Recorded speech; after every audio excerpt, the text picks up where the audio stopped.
Welcome to QK news. ముందుగా headlines చూద్దాం. అమరావతి నిర్మాణమే రాష్ట్ర భవిష్యత్ అభివృద్ధికి బలమైన పునాది. ప్రపంచ స్థాయి రాజధానిగా అమరావతిని తీర్చిదిద్దుతున్న ప్రభుత్వం. అమరావతి అభివృద్ధితో రాష్ట్రానికి కొత్త పెట్టుబడుల అవకాశాలు, ఆధునిక మౌలిక సదుపాయాలతో రూపుదిద్దుకుంటున్న అమరావతి.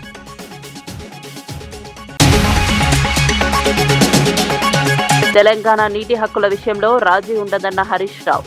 నీటి హక్కులపై కాంగ్రెస్ ప్రభుత్వాన్ని నిలదీసిన హరీష్, తెలంగాణ ప్రయోజనాలను కాపాడాలని ప్రభుత్వానికి హరీష్ డిమాండ్. నీటి హక్కులపై వెనక్కి తగ్గబోమన్న మాజీ మంత్రి హరీష్ రావు. స్థానిక ఎన్నికలకు వ్యూహరచన ప్రారంభించిన ఆంధ్రప్రదేశ్ బీజేపీ. ఎన్నికల సన్నాహాలపై రాష్ట్ర ప్రభుత్వం కీలక సమావేశం నిర్వహణ. కార్యకర్తలకు ప్రాధాన్యంతో ఎన్నికలకు సిద్ధమవుతోన్న బీజేపీ. 4 జోన్లుగా పార్టీని విభజించి కార్యాచరణ రూపొందించిన బీజేపీ. ఉదయనిధిపై సంచలన వ్యాఖ్యలు చేసిన ప్రజాశాంతి పార్టీ కేఏపాల్. తమిళనాడు రాజకీయాలపై ఘాటు విమర్శలు చేసిన కేఏపాల్, విజయ్ను గ్లోబల్ పీస్ సమ్మిట్ కు ఆహ్వానించిన వైనం. అభివృద్ధి కోసం నాయకులు కలిసి రావాలని కేఏపాల్ పిలుపు.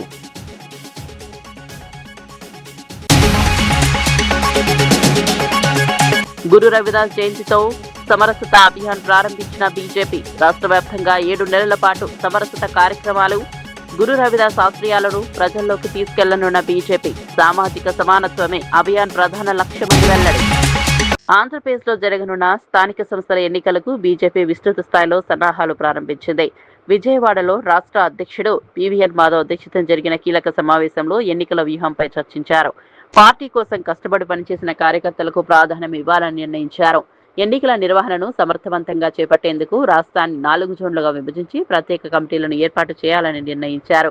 ఈ సందర్భంగా మంత్రి సత్యకుమార్ మాట్లాడుతూ స్థానిక ఎన్నికల్లో కూడా ఎన్డీఏ కూటమి ఐక్యత కొనసాగుతుందని స్పష్టం చేశారు. బూత్ స్థాయి నుంచి పార్టీని మరింత బలోపేతం చేస్తూ ప్రజలతో మమేకమయ్యేలా కార్యాచరణ రూపొందిస్తున్నట్లు తెలిపారు.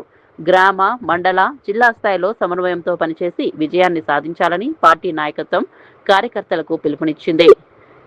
మాట్లాడడం, వీటిని మాట్లాడిన తర్వాత ఆశావహులను లిస్టులోకి తీసుకోవడం, అనేక సమీకరణాలు కూడా గుర్తించి రాష్ట్ర స్థాయి సమావేశంలో వారు దానికి సంబంధించిన రిపోర్ట్ ఇవ్వడం జరుగుతుంది. ఆ రిపోర్ట్ ఆధారంగా ఈ నెల 17-18 తేదీల్లో మా జాతీయ అధ్యక్షుడు నితిన్ నబీన్ గారు విశాఖపట్నం వస్తున్నంలో స్థానిక సంస్థలు మిగతా సంఘటన పరంగా లేదా సంస్థాగతంగా జరుగుతున్న కార్యక్రమాలతో పాటు స్థానిక ఎన్నికలకు సంబంధించి కూడా వారి ముందు రిపోర్టు పెట్టడం జరుగుతుంది. భారతీయ జనతా పార్టీ కూడా సాధ్యమైనంత వరకు ఎక్కువ సీట్లు తీసుకోవడానికి ప్రయత్నం చేస్తుంది.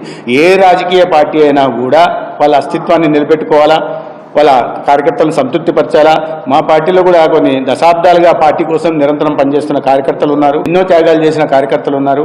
అటువంటి కార్యకర్తల త్యాగాన్ని గుర్తించి వారు ఎన్నికల్లో పోటీ చేసే అవకాశాన్ని కల్పించడం కోసం పార్టీ నిర్ణయం తీసుకునింది.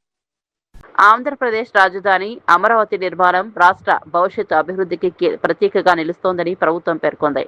ప్రపంచ స్థాయి రాజధానిగా అమరావతిని తీర్చిదిద్దే లక్ష్యంతో మౌలిక సదుపాయాల పనులు వేగంగా కొనసాగుతున్నాయని నాయకులు తెలిపారు. ఐకానిక్ భవనాలు, విశాల రహదారులు, ఆధునిక ప్రభుత్వ కార్యాలయాలు, ప్రజలకు అవసరమైన అన్ని సౌకర్యాలతో రాజధాని రూపుదిద్దుకుంటోందన్నారు. ఈ ప్రాజెక్టు రాష్ట్రానికి పెట్టుబడులు, ఉపాధి అవకాశాలు, ఆర్థిక ప్రగతిని తీసుకురావడంలో కీలక పాత్ర పోషిస్తోందని వివరించారు. అమరావతి నిర్మాణ పనులను ప్రజలు స్వయంగా వచ్చి పరిశీలించాలని ఆహ్వానించారు. భవిష్యత్ తరాలకు ప్రపంచ స్థాయి నగరాన్ని అందించాలనే లక్ష్యంతో ప్రభుత్వం ముందుకు సాగుతోందని తెలిపారు. అమరావతి అభివృద్ధి రాష్ట్రానికి కొత్త గుర్తింపు తీసుకురావడంతో పాటు దేశంలోనే అత్యుత్తమ ప్రణాళికాబద్ధ రాజధానిగా నిలుస్తుందని నాయకులు ఆశాభావం వ్యక్తం చేశారు. కూడా నిలబెట్టుకుంటున్నామంటే ఇలాంటి ఎస్టాబ్లిష్మెంట్ అన్ని ఉన్న చోట తిరిగి అతను బుద్ధి లేకుండా మావిగానని పేరు చెప్పి మళ్ళీ ఇంకొక కన్ఫ్యూషన్కి తెరలేపటం. అసలు ఆ మావిగానని పదాలు ఉపయోగిస్తున్న చాలా మందిని వాళ్ళు మీరు వస్తే చూపించడానికి మేము కూడా రెడీగా ఉన్నాం, ఇక్కడ ఏం జరుగుతుందో చూపించడానికి. ఇక్కడ జరుగుతున్న ఐకానిక్ బిల్డింగ్స్ గురించి కానీ, స్ట్రక్చర్స్ గురించి కానీ, ఇప్పుడు గౌరవ మంత్రి గారు చెప్తున్నారు, ఈ డిసెంబర్ కల్లా సుమారుగా 4000 మందికి మేము హ్యాండ్ ఓవర్ చేస్తాం. ఈ మంత్ ఎండింగ్ కల్లా ఎమ్మెల్యే క్వార్టర్స్, మినిస్టర్స్ క్వార్టర్స్ కూడా ఈ మంత్ ఎండింగ్ కల్లా మేము హ్యాండ్ ఓవర్ చేస్తామని చెప్పటం. ఈరోజు అక్కడికి వెళ్తే అందులో ఇక్కడ ఒక విషయం చెప్పాలండి, ఎలాగా అమరావతికి ఇక్కడ పనిచేస్తున్న వర్కర్స్ కూడా ఎలాగ బాండ్ అయ్యారంటే, ఇందాక నేను ఒక ఇంజనీర్ని చూశాను, ఐకానిక్ బిల్డింగ్ దగ్గర ఇంజనీర్ని చూశాను. ఆయన అన్నాడు, అమ్మ ఇప్పుడు ఈ పిల్లర్స్ అన్ని ఎప్పుడు వేసారని అంటే 2014-19 పీరియడ్లో వేసామమ్మ. తర్వాత 5 సంవత్సరాలు మేము మా పనులు చేసుకొని మమ్మల్ని పంపించేశారు. తర్వాత తిరిగి మళ్ళీ ఇక్కడికి ఆ అనుబంధంతో ఇక్కడికి వచ్చి పనిచేస్తున్నాను. అంటే ఒక ఎమోషన్ కనెక్ట్ అయ్యి ఇక్కడ మన రాజధాని మనం నిర్మించుకుంటున్నామన్న ఒక భావనలో ఇక్కడ పనిచేస్తున్న ప్రతి ఒక్క ఎంప్లాయీ దగ్గర నుంచి ఆఖరికి ఇటుకు మోసే వాళ్ళు కూడా ఒక ఎమోషన్తో ఇక్కడ కనెక్ట్ అయి ఉన్నారు. ఇలాంటి ఎమోషన్ అన్నింటినీ కూడా పక్కకు పెట్టేసి ఈరోజు ఇక్కడ రైతుల ఎమోషన్ కనిపిస్తుంది, మహిళా రైతుల ఎమోషన్ కనిపిస్తుంది, ఇక్కడ పనిచేస్తున్న వర్కర్స్ ఎమోషన్ కనిపిస్తుంది, ఇంజనీర్ల ఎమోషన్ కనిపిస్తుంది. ఓ పక్క ఐఏఎస్ ఆఫీసర్లు, ఐపీఎస్ ఆఫీసర్లు, మినిస్టర్స్, ప్రజాప్రతినిధులు అందరూ కూడా ఈరోజు రాష్ట్ర ప్రజలు అందరూ కూడా యాక్సెప్ట్ చేసిన అమరావతిది. భద్రాచలం గోదావరి నదిపై నిర్మించిన రెండో వంతెనపై ఈ నెలలోనే వాహనాల రాకపోకలు పునరుద్ధరిస్తామని మంత్రి తుమ్మల నాగేశ్వరరావు తెలిపారు. ఇటీవల భారీ వర్షాల కారణంగా సరపాక వైపు అప్రోచ్ రోడ్డు దెబ్బతినడంతో రాకపోకలు నిలిచిపోయాయి. ఈ నేపథ్యంలో మంత్రి పనులను పరిశీలించి అధికారులతో సమీక్ష నిర్వహించారు. దెబ్బతిన్న రహదారి మరమ్మతులు వేగంగా కొనసాగుతున్నాయని, ప్రజలకు ఎలాంటి ఇబ్బందులు లేకుండా త్వరలోనే వంతెనను పూర్తిగా అందుబాటులోకి తీసుకొస్తామని చెప్పారు. ఎన్నో ఏళ్ల నిరీక్షణ తర్వాత ప్రారంభమైన ఈ వంతెన భద్రాచలం పరిసర ప్రాంతాలకు కీలక రవాణా మార్గమని పేర్కొన్నారు. వర్షాల ప్రభావంతో ఏర్పడిన సమస్యలను శాశ్వతంగా పరిష్కరించేలా చర్యలు తీసుకుంటున్నామని తెలిపారు. మరమ్మతులు పూర్తి కాగానే సాధారణ రాకపోకలు పునరుద్ధరించి ప్రజలకు మెరుగైన రవాణా సౌకర్యం కల్పిస్తామని మంత్రి వెల్లడించారు.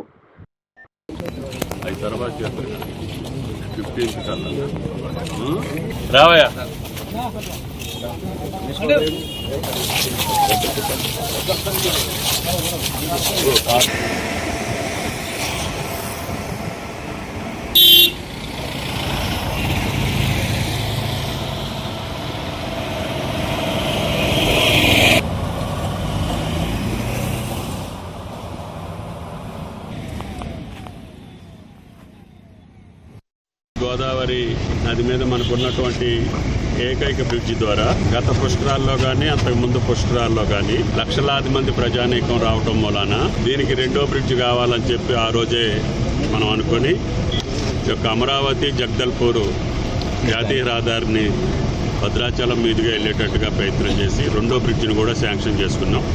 కాకపోతే ఇది చాలా సంవత్సరాలుగా నత్తనడక నడిస్తే గత సంవత్సరం పూర్తి చేసి ఈ యొక్క రెండో బ్రిడ్జిని కూడా మనం ప్రారంభించుకున్నాం. గోదావరి వరదల వల్ల కొంత స్లోపు బ్రిడ్జి దగ్గర మట్టిది అవుతుందని చెప్పి దానికి మళ్ళీ రిటైనింగ్ వాళ్ళు కట్టేసి కంప్లీట్ చేస్తున్నాం. ఈ నెలలో దీన్ని ఉపయోగంలోకి తీసుకురావాలని చెప్పి అధికారులకు చెప్పడం జరిగింది.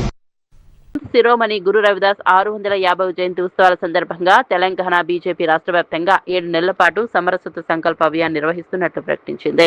నాంపల్లిలోని బీజేపీ రాష్ట్ర కార్యాలయం నిర్వహించిన సమావేశంలో పార్టీ నాయకులు గువ్వల బాలరాజు, డాక్టర్ అశోక్, కాంతి కిరణ్ కార్యక్రమ వివరాలను వెల్లడించారు. గురు రవిదాస్ బోధనలు సమానత్వం, సామాజిక న్యాయం, సోదర భావాన్ని పెంపొందించాయని పేర్కొన్నారు. రాష్ట్రంలోని ప్రతి జిల్లాలో అవగాహన కార్యక్రమాలు, సమావేశాలు, సేవా కార్యక్రమాలు నిర్వహించి ఆయన ఆశయాలను ప్రజల్లోకి తీసుకెళ్తామని తెలిపారు. యువతలో సామాజిక బాధ్యత పెంపొందించడం, అన్ని వర్గాల మధ్య ఐక్యతకు బలోపేతం చేయడం ఈ కార్యక్రమ ప్రధాన ఉద్దేశమని వివరించారు. సమరసతతో కూడిన సమాజ నిర్మాణంలో ప్రతి ఒక్కరూ భాగస్వాములు కావాలని బీజేపీ నాయకులు పిలుపునిచ్చారు. రవిదాస్ మహారాజ్ గారు దేశానికి చేసిన సేవలను, వారు చేసిన కార్యక్రమాలను అందరూ కూడా ప్రజానీకానికి తెలవడానికి దీపోత్సవం అని జూలై 29 తారీఖు నాడు చేయడం జరిగింది. అక్కడి నుంచి ప్రారంభమై పూర్తిగా మనకు ఫిబ్రవరి 20వ తారీఖు 2027 వరకు కూడా జిల్లాలలో, అదేవిధంగా మండల స్థాయిలో, పట్టణ స్థాయిలో కూడా వారు ఏదైతే ఉద్బోధించారో, వారు ఏదైతే దేశం కోసం వారు చేసిన ముఖ్యమైన పనులన్నీ కూడా ప్రజలందరూ కూడా తెలవడానికి ఈ అభియాన్ను తీసుకోవడం జరిగింది. ఈ అభియాన్లో భాగంగా సంత్ రవిదాస్ గారు అభియాన్లో రాష్ట్ర కన్వీనర్గా, అదేవిధంగా నాతో పాటు వేదిక మీద ఉన్న నలుగురిని కూడా ఒక టోలీగా, ఒక బృందానిగా వేయడం జరిగింది. సో సంత్ రవిదాస్ గారు వారు జన్మించిన స్థలంలో, అదేవిధంగా 29వ తారీఖు నాడు అక్కడి నుంచి దేశం మొత్తం కూడా వారు పుట్టిన ప్రదేశం నుంచి వెళ్ళి మట్టిని తీసుకొని ఆ మట్టిని కలశాలలాగా కలశంలో వేసుకొని రాష్ట్రం మొత్తం కూడా అక్కడి నుంచి వెళ్ళి ఆ కలశాలను మన తెలంగాణ రాష్ట్రానికి ఈ బృందం తీసుకురావడం జరిగింది. సో అక్కడ యోగి ఆదిత్యనాథ్ గారు, ఆ రాష్ట్ర ముఖ్యమంత్రి గారు ఒక మహాసభను ఏర్పాటు చేసి కలశాలన్నింటిని కూడా ప్రతి రాష్ట్రానికి కలశాలు మరియు సంత్ రవిదాస్ బోధనలు ప్రజలకు తెలవడానికి ఒక రథం, ఆ రథాలను కూడా ఇవ్వడం జరిగింది. అవి మా రాష్ట్రానికి తీసుకొచ్చిన తర్వాత 2వ తారీఖు నాడు, మొన్న జరిగిన 2వ తారీఖు నాడు పెద్ద ఎత్తున ఆ రథయాత్రను కూడా ఇక్కడ తెలంగాణలో చేసుకోవడం జరిగింది. కాబట్టి మన సంత్ రవిదాస్ గారు ఏదైతే ఈ దేశం కోసం, సమాజం కోసం, ప్రతి వర్గానికి ఒక దేవునిలాగా కొలిసే మహానుభావులు. సో వారి అడుగుజాడల్లో భారతీయ జనతా పార్టీ గత చాలా సంవత్సరాల నుంచి ముందుకెళ్ళడం జరుగుతుంది. ప్రత్యేకించి ఈ సంవత్సరం వారిది 650 సంవత్సరాలు జన్మదినోత్సవం. తెలంగాణ నీటి హక్కుల విషయంలో ఎలాంటి రాజీ ఉండదని మాజీ మంత్రి హరీష్ రావు స్పష్టం చేశారు. కాళేశ్వరం, సీతారామ సహా 7 ప్రాజెక్టులను అడ్డుకోవాలని జీఆర్ఎంబీ ఎజెండాలో పెట్టడం వెనుక ఎవరి ఒత్తిడి ఉందో చెప్పాలని ప్రశ్నించారు. త్యాగాల పునాదులపై సాధించుకున్న తెలంగాణ నీటి హక్కులను ప్రశ్నించే హక్కు ఎవరికీ లేదన్నారు. కేసీఆర్ హయాంలో అన్ని అనుమతులు తెచ్చి ప్రాజెక్టులు నిర్మించామని, కాంగ్రెస్ ప్రభుత్వం కొత్త అనుమతులు తీసుకురాకపోగా ఉన్న అనుమతులను కూడా కోల్పోయే పరిస్థితి తీసుకొచ్చిందని విమర్శించారు. తెలంగాణ ప్రయోజనాలను కాపాడటంలో ప్రభుత్వం పూర్తిగా విఫలమైందన్నారు. నీటి హక్కుల విషయంలో ఒక అంగుళం కూడా వెనక్కు తగ్గబోమని స్పష్టం చేశారు. రైతుల ప్రయోజనాలను దృష్టిలో పెట్టుకుని రాష్ట్ర ప్రభుత్వం తక్షణమే కఠిన వైఖరి అవలంబించాలని హరీష్ రావు డిమాండ్ చేశారు. 83 టీఎంసీల గోదావరి జలాలకు మేము అనుమతులు తెచ్చినాం. మేము తెచ్చిన అనుమతులు రద్దయితాయా? ఈ రోజు ఎంత ఇంపార్టెంట్ ఇష్యూ అంటే, కాంగ్రెస్ పార్టీ అధికారంలోకి వచ్చిన 3 ఏళ్లలో ఒక్క ప్రాజెక్టు కూడా మీరు అనుమతి తేలే. పైగా బీఆర్ఎస్ ప్రభుత్వం తెచ్చిన అనుమతులు రద్దు చేయమని ఇప్పుడు ఎజెండాలోకి వచ్చేసింది. అంటే ఎంత చేతగాని దద్దమ్మ ప్రభుత్వం ఈ రాష్ట్రంలో ఉంది. నిద్రపోతున్నారా? మీకేమైనా సోయుందా? తెలంగాణ భవిష్యత్తుతో ఆడుకుంటారా మీరు? ఒక అనుమతి లేకపోతే ఆల్రెడీ పంపిన డిపిఆర్లు, సగం అనుమతులు వచ్చిన డిపిఆర్లు వాపస్ తెస్తిరి. అనుమతులు తెచ్చిన 7 ప్రాజెక్టులకు ఇవాళ నీటి కేటాయింపులు రద్దు చేయండి, టీఏసీ రద్దు చేయండి అని చెప్పి రాస్తాడు. అసలు అది ఎజెండాలో రావడమే ఈ రోజు చాలా దుర్మార్గమైనటువంటి అంశం. ఈ రోజు కేసీఆర్ గారే ముఖ్యమంత్రిగా ఉంటే అసలు ఇట్లాంటి ఎజెండా వస్తుందా? మనకంత ధైర్యం ఉంటుందా? పెడతారా అసలు? తమిళనాడు రాజకీయాలపై ప్రజాశాంతి పార్టీ అధ్యక్షుడు కేఏ పాల్ సంచలన వ్యాఖ్యలు చేశారు. ఉదయనిధి స్టాలిన్ కొంతకాలం నోరు మూసుకుని ఉంటే మంచిదని సూచిస్తూ విమర్శలు గుప్పించారు. తండ్రి కొడుకులు బీజేపీతో చేతులు కలిపి తమిళనాడును నాశనం చేసే విధంగా వెళ్తున్నారని ఆరోపించారు. ప్రజలు ఎన్నుకున్న విజయ్ ప్రభుత్వంపై ఇష్టానుసారంగా వ్యాఖ్యలు చేయడం సరికాదన్నారు. సెప్టెంబర్ 24న అమెరికాలోని వాషింగ్టన్ డీసీలో జరిగే గ్లోబల్ పీస్ సమ్మిట్ కు విజయ్ను ఆహ్వానిస్తున్నట్లు వెల్లడించారు. అంతర్జాతీయ పెట్టుబడిదారులు పరిచయం చేసి తమిళనాడులో పెట్టుబడులు తీసుకొచ్చే ప్రయత్నం చేస్తానని తెలిపారు. తమిళనాడును హైదరాబాద్ కంటే మరింత అభివృద్ధి చెందిన రాష్ట్రంగా తీర్చిదిద్దే అవకాశాలు ఉన్నాయని పేర్కొన్నారు. రాజకీయ విభేదాల కంటే అభివృద్ధి లక్ష్యంగా నాయకులు కలిసి పనిచేయాలని కేఏ పాల్ పిలుపునిచ్చారు. తమిళనాడు మాజీ ముఖ్యమంత్రి స్టాలిన్ కొడుకు ఉదయనిధి స్టాలిన్ కొంచెం నోరు మూసుకొని ఉంటే బాగుంటుంది. సీఎం విజయ్ని ప్రజలు ఎన్నుకున్నారు. ఎలక్షన్ వరకు రోజు మోదీ, అమిత్ షా, బీజేపీని తిట్టిన వారు తండ్రి కొడుకులు విజయ్ని గవర్నమెంట్ ఫారం చేయకుండా శత్రువులైన బీజేపీతో చేతులు కలిపి తమిళనాడుని సర్వనాశనం చేయడానికి పూనుకున్నారు. అయినప్పటికీ విజయ్ గవర్నమెంట్ ఫారం చేసిన తర్వాత కూడా స్టాలిన్ దగ్గరికి వెళ్ళి రిక్వెస్ట్ చేసిన మద్దతు ఇమ్మని, మద్దతు ఇవ్వట్లేదు సరికదా. 2 నెలలు ఆయన కొత్త సీఎం అని రోజు అలరపెట్టడమే, ఇష్టం వచ్చినట్టు మాట్లాడమే. విజయ్, ప్రజలు నీతో ఉన్నారు, దేవుడు నీతో ఉన్నాడు, రా Washington DC September 24 global peace సమ్మిట్కి తమిళనాడుని అభివృద్ధి చేద్దాం. నేను ఇంటర్నేషనల్ యుఎస్ ఇన్వెస్టర్ని పరిచయం చేస్తాను. తమిళనాడు కూడా హైదరాబాద్ కంటే ఇంకెక్కువ అభివృద్ధి చేద్దాం. ఈ వీడియో అందరికీ షేర్ చేయండి. God bless you. వరంగల్లో 11,000 కోట్ల పెండింగ్ ఫీజు రీయింబర్స్మెంట్ బకాయిల విడుదల కోసం ఏబీవీపీ ఆధ్వర్యంలో భారీ నిరసన ర్యాలీ జరిగింది. కాకతీయ యూనివర్సిటీ నుంచి వరంగల్ కలెక్టరేట్ వరకు విద్యార్థులు ర్యాలీగా బయలుదేరగా హన్మకొండ అంబేద్కర్ విగ్రహం వద్ద పోలీసులు వారిని అడ్డుకున్నారు. దీంతో విద్యార్థులు పోలీసుల మధ్య తోపులాట చోటు చేసుకుంది. అడ్డంకులను ఛేదించుకుని విద్యార్థులు కలెక్టరేట్ వైపు దూసుకెళ్లేందుకు ప్రయత్నించారు. ఫీజు రీయింబర్స్మెంట్ బకాయిలను వెంటనే విడుదల చేయాలని విద్యార్థుల సమస్యలను ప్రభుత్వం నిర్లక్ష్యం చేయవద్దని ఏబీవీపీ నాయకులు డిమాండ్ చేశారు. రాష్ట్ర వ్యాప్తంగా వేలాది మంది విద్యార్థులు ఆర్థిక ఇబ్బందులు ఎదుర్కొంటున్నారని, పెండింగ్ బకాయిల కారణంగా చదువులు కొనసాగించడం కష్టమవుతోందని ఆవేదన వ్యక్తం చేశారు. ప్రభుత్వం వెంటనే స్పందించి పెండింగ్ మొత్తాన్ని విడుదల చేయాలని హెచ్చరించారు. డిమాండ్లు నెరవేర్చకపోతే రాష్ట్ర వ్యాప్తంగా ఉద్యమాన్ని మరింత ఉధృతం చేస్తామని స్పష్టం చేశారు. అడుక్కుంటాం, మాకు అక్కడ వరకు వెళ్ళేటువంటి వెసులుబాటు కల్పించాలని చెప్పేసి ఇస్తున్నాం. అన్న మేము ఎలాంటి ఏం చెయ్యం, శాంతియుతంగా ఇస్తున్నాం. వెంటనే విడుదల చేయాలి, లేకపోతే అతిపెద్ద ఎత్తున నిరసనలు ర్యాలీలు చేస్తుంది. ఎక్కడ పడితే అక్కడ ఏబీపీ విద్యార్థి నాయకులు ఎక్కడ పడితే అక్కడ దిగ్బంధనం చేస్తుందని ముందే హెచ్చరిస్తుంది. ఇక్కడ నుండి అంటే కాకతీయ యూనివర్సిటీ నుండి కలెక్టరేట్ వరకు ర్యాలీగా వెళ్తున్నటువంటి విద్యార్థులు ఇక్కడ కలెక్టరేట్ కలిసి మాకు కావాల్సిన ఫీజు రీఎంబర్స్మెంట్ ని మేము సాధించుకుంటామన్నటువంటి ఒక విజ్ఞప్తి చేస్తున్న నేపథ్యంలో ఇక్కడ వాళ్ళ యొక్క ఆందోళన మాత్రం కొనసాగుతుంది. పోలీసులు తమను నిర్బంధాలకు గురి చేస్తున్నారని చెప్పి ఆరోపిస్తున్న నేపథ్యంలో మరొకసారి మరి వాళ్ళు ఎట్లాంటి ఇబ్బందులు ఎదుర్కొంటున్నారో తెలుసుకునే ప్రయత్నం చేద్దాం. ప్రస్తుతానికి ఒకసారి మరొకసారి మనం మాట్లాడదాం. ఇప్పటివరకు రీఎంబర్స్మెంట్ కి సంబంధించి ప్రభుత్వం ఎందుకు స్పందన రావాలి అనుకుంటున్నారు? ఈ రాష్ట్రంలో కాంగ్రెస్ ప్రభుత్వము 30% కమిషన్ కు కక్కుబడి మాకు రీఎంబర్స్మెంట్ స్కాలర్షిప్లు ఇస్తే వాళ్ళకి కమిషన్ రావడం ఉద్దేశంతోనే మాకు రీఎంబర్స్మెంట్ స్కాలర్షిప్లు ఇస్తలేదు. పేద విద్యార్థులను ఉన్నత చేసి వాళ్ళని కూలీలుగా మార్చే ప్రయత్నం చేస్తున్నది, అందుకోసమని ఇస్తలేదు.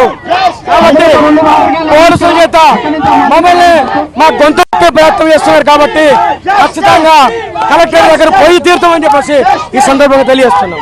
మహిళా విద్యార్థులు కూడా మనతో ఉన్నారు, ఒకసారి వారితో మనం మాట్లాడదాం. మరి ఎందుకమ్మా ఇక్కడ ఫీజు మీరు రీఎంబర్స్మెంట్ అడుగుతున్నారు కానీ ఎందుకు సహకారం కావట్లేదు అనుకుంటున్నారు? ఈ రోజు శాంతియుతంగా ఇక్కడ స్టూడెంట్స్ మార్చ్ చేస్తుంటే ఇక్కడ పోలీసుల వైఖరి చూస్తుంటే అక్కడ పోవద్దు అని చెప్పి అడ్డుకుంటున్నారు. అసలు వీరెవరు మమ్మల్ని అడ్డుకోవడానికి? మా హక్కుల కోసం మేము పోరాటం చేస్తుంటే సీఎం రేవంత్ రెడ్డి పోలీసుల చేత అరెస్టు చేయించడం జరుగుతుంది. ఇదే రేవంత్ రెడ్డి ఏం చెప్తున్నా అంటే నువ్వు 11,000 కోట్ల స్కాలర్షిప్లు ఎప్పుడైతే విడుదల చేస్తావో అప్పుడే విద్యార్థులు నీకు అండగా నిలుస్తారని చెప్పి సందర్భంగా తెలియజేస్తున్నారు. మనం చూడొచ్చుగా విద్యార్థులు కూడా చాలా మంది ఇప్పుడు తమకు కావాల్సినటువంటి ఫీజు రీఎంబర్స్మెంట్ రాకపోవడం వల్ల కూడా అనేక మంది విద్యార్థులు పేద విద్యార్థులు చదువుకు దూరం అవుతున్నారని చెప్పి అంటున్నారు. ఎక్కడ చూసినా గానీ ఆ చదువు అనేది అందరి హక్కు కాబట్టి ఆ హక్కును కాలు రాసేటువంటి కుట్రలు జరుగుతున్నాయని చెప్పి అంటున్నారు. ఇక్కడ నుండి కాకతీయ యూనివర్సిటీ ర్యాలీగా బయలుదేరి వెళ్తున్నటువంటి విద్యార్థుల్ని ఇక్కడ హనుమకొండ అంబేద్కర్ స్టాచ్యూ దగ్గర పోలీసులు అడ్డుకున్నటువంటి పరిస్థితి. మరి అడ్డుకుంటున్న క్రమంలో మేము కలెక్టర్ గారిని కలిసిన తర్వాత ఒక రిప్రజెంటేషన్ ఇస్తాం తప్ప అక్కడ నుండి మాత్రం ఉట్టిగా ఇక్కడ నుంచి వెనక్కి తిరిగి వెళ్ళలేమని చెప్పి ఇక్కడ వీళ్ళు భీష్మించి కూర్చున్నారు. హనుమకొండ అంబేద్కర్ సర్కిల్ లోనే ఇక్కడ కూర్చొని ఇక్కడ వారికి న్యాయం కావాల్సినంత వరకు మేము పోరాడతామని చెప్పి చెప్తున్నటువంటి పరిస్థితి కనిపిస్తుంది. ఇప్పటికే ఇక్కడ ముఖ్యమంత్రి వెంటనే జంజీలకు ఇక్కడ మంత్రి పదవి ఇచ్చి విద్యాశాఖను కూడా ఇక్కడ ప్రక్షాళన చేయాల్సినటువంటి అవసరం కనిపిస్తుంది. స్కాలర్షిప్ మరియు ఫీజు రీఎంబర్స్మెంట్ వెంటనే విడుదల చేయాలని చెప్పి, అలాగే దీనికి సంబంధించి ప్రభుత్వం కనుక నిర్ణయం తీసుకోకపోతే ఎంతో మంది పేద విద్యార్థులు ఇక్కడ ఇబ్బందులకు గురవుతున్నారు, చదువుకు దూరం అవుతున్నారు అన్నటువంటి విషయాలు కూడా చెప్తున్నారు. ఇవన్నింటినీ కూడా దృష్టిలో పెట్టుకుంటే మాత్రం ఇక ప్రస్తుతానికి విద్యార్థులు మాత్రం ఒక్కసారి మనం కానీ విద్యార్థులు మాత్రం తమ డిమాండ్ సాధన చేసేంత వరకు కూడా వెనక్కి తిరిగేది లేదని చెప్పి అంటున్నారు. ఏదేమైనప్పటికీ కూడా ఒక్కసారి విద్యార్థుల యొక్క సమస్యలు పరిష్కరించేంత వరకు మేము వెనక్కి పొల్లేది అనే ఒక ఆలోచన చేస్తున్నారు. ఇక్కడ సర్కిల్కి వచ్చిన తర్వాత ఒక ఉద్రిక్త పూరిత వాతావరణము జరగకుండా ఉండాలంటే మాత్రం ఇక్కడ నుండి పోలీసు వీళ్ళను పంపించేటువంటి ప్రయత్నం చేస్తున్నారు. కానీ ఎట్టి పరిస్థితుల్లో వెళ్ళేటువంటి పరిస్థితి లేదని చెప్పి విద్యార్థులు అలాగే విద్యార్థి నాయకులు కూడా కూర్చున్నటువంటి పరిస్థితి. ఇప్పటి వరకు మొత్తం స్టూడెంట్స్ అంటే పేద విద్యార్థులకు చదువులు దూరం చేయడం ఇక్కడ సమంజసం కాదని చెప్పి చెప్తున్న నేపథ్యంలో ఏదేమైనప్పటికీ కూడా మాకు తమ ఖచ్చితంగా ఫీజు రీఎంబర్స్మెంట్ కు సంబంధించి వెంటనే నిర్ణయం తీసుకొని తమకు పేద విద్యార్థుల చదువులకు ముందుకు వెళ్లేలా కృషి చేయాలన్నట్టుగా విజ్ఞప్తిని మాత్రం చేస్తున్నారు. ఒకవేళ అది జరగకపోతే మాత్రం తీవ్ర పరిణామాలు విద్యార్థులు విద్యార్థి నాయకులు హెచ్చరిస్తున్నటువంటి పరిస్థితులు. హనుమకొండ అంబేద్కర్ సర్కిల్ నుండి camera person Anshitha Venkataratnam, RTV Warangal.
ఆంధ్రప్రదేశ్లో జరగనున్న స్థానిక సంస్థల ఎన్నికలకు బీజేపీ సన్నాహాలు ప్రారంభించింది. విజయవాడలో రాష్ట్ర అధ్యక్షుడు పివిఎన్ మాధవ్ అధ్యక్షతన జరిగిన సమావేశంలో పార్టీకి ఎన్నికల వ్యూహంపై చర్చించారు. పార్టీ కోసం కష్టపడి పనిచేసిన కార్యకర్తలకు స్థానిక ఎన్నికల్లో ప్రాధాన్యం ఇవ్వాలని నిర్ణయించారు. ఎన్నికల నిర్వహణను సమర్థవంతంగా చేపట్టేందుకు రాష్ట్రాన్ని 4 జోన్లుగా విభజించి ప్రత్యేక కమిటీలను ఏర్పాటు చేయాలని నిర్ణయించారు. ఈ సందర్భంగా మంత్రి సత్యకుమార్ మాట్లాడుతూ స్థానిక సంస్థల ఎన్నికల్లో కూడా ఎన్డీఏ కూటమి ఐక్యత కొనసాగుతుందని స్పష్టం చేశారు. గ్రామ, మండల, జిల్లా స్థాయిలో పార్టీ బలోపేతానికి కార్యాచరణ రూపొందిస్తున్నట్లు తెలిపారు. బూత్ స్థాయి నుంచి కార్యకర్తలను సమన్వయం చేస్తూ ఎన్నికలకు సిద్ధం కావాలని నాయకత్వం పిలుపునిచ్చింది. తెలంగాణలో సంతానోత్పత్తి రేటు తగ్గుతున్న నేపథ్యంలో పారదర్శకమైన నైతిక ఫెర్టిలిటీ సేవల అవసరంపై నోవా ఐపీఎఫ్ ఫెర్టిలిటీ హైదరాబాద్ ప్రత్యేక చర్చా కార్యక్రమం నిర్వహించింది. Beyond IVF building trust ethics and awareness in A RT పేరిట ఆ సమావేశంలో వైద్య, న్యాయ, మీడియా రంగాల నిపుణులు పాల్గొన్నారు. ప్రతి 6 జంటల్లో ఒక జంట సంతానాన్నేమి సమస్యలు ఎదుర్కొంటున్న పరిస్థితుల్లో ఏఆర్టీ చట్టం 2021పై ప్రజలకు అవగాహన కల్పించడం అత్యంత అవసరమని నిపుణులు పేర్కొన్నారు. రోగులు గుర్తింపు పొందిన ఫెర్టిలిటీ కేంద్రాలని ఆశ్రయించాలని, తమ హక్కులు, చికిత్స విధానాలపై పూర్తి సమాచారం తెలుసుకుని నిర్ణయాలు తీసుకోవాలని సూచించారు. ఫెర్టిలిటీ చికిత్సలపై ప్రజల్లో విశ్వాసాన్ని పెంపొందించేందుకు వైద్య రంగం, చట్ట అమలు సంస్థలు మీడియాతో కలిసి పనిచేయాల్సిన అవసరం ఉందని ప్యానెల్ సభ్యులు అభిప్రాయపడ్డారు. అమరావతి నిర్మాణమే రాష్ట్ర భవిష్యత్ అభివృద్ధికి బలమైన పునాది. ప్రపంచ స్థాయి రాజధానిగా అమరావతిని తీర్చిదిద్దుతున్న ప్రభుత్వం అమరావతి అభివృద్ధితో రాష్ట్రానికి కొత్త పెట్టుబడుల అవకాశాలు, ఆధునిక మౌలిక సదుపాయాలతో రూపుదిద్దుకుంటున్న అమరావతి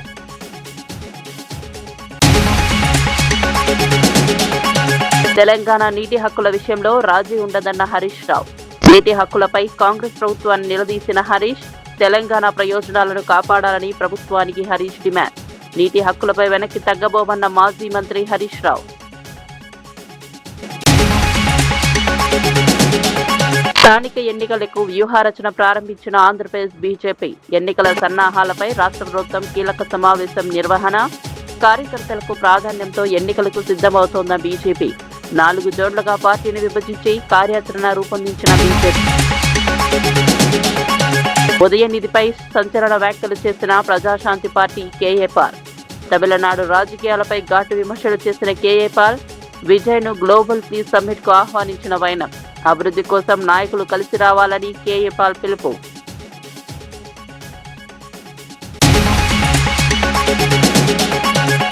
గురు రవిదాస్ జయంతితో సమరసత అభియాన్ ప్రారంభించిన బీజేపీ రాష్ట్ర వ్యాప్తంగా 7 నెలల పాటు సమరసత కార్యక్రమాలు.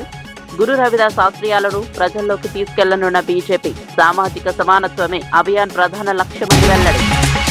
మరిన్ని అప్డేట్స్ కోసం చూస్తూనే ఉండండి ఇమేజ్ న్యూస్.